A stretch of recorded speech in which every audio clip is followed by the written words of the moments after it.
In this example, we're going to graph a system of linear inequalities. So looking at line 1, since it is in slope-intercept form, it would be easiest to graph that line by first plotting the y-intercept, and that is located at 0 and up 3. From that point, we're going to rise and run to our next point.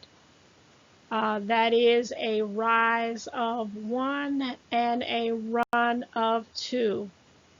So plotting our y-intercept first, 0 and up 3. Now from this point, I'm going to rise up 1 and run 2.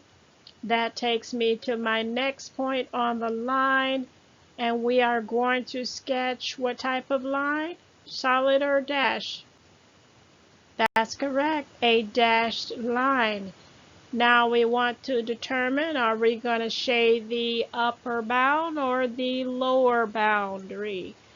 Well, whenever it's in slope-intercept form, it's easy to determine what boundary you're going to shade. You don't need to do the plug-in method, because when you see the greater than symbol, it means that you're going to shade the upper boundary of it. And so automatically we know we're going to wind up shading the upper region there. Now you can always use a test point if you like. If we plug in the test point, this is what we're going to get.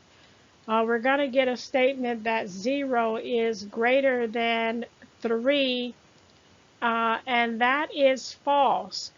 So our test region was down here. So since that's false, by default, the true side is the other side. And again, we're shading the upper region.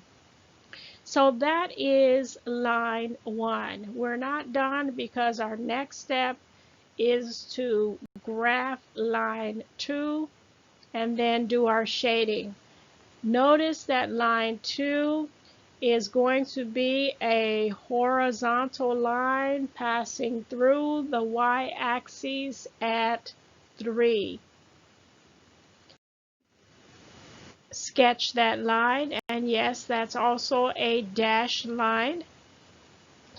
And now I have to decide, am I going to shade the upper part of that horizontal line, or am I going to shade the lower part of that horizontal line?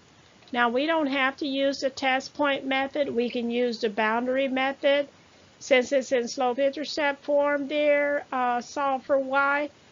When you see the greater than symbol like that, that means that you're going to shade the upper boundary. So already I know I'm going to be shading the top part of that line, above the line.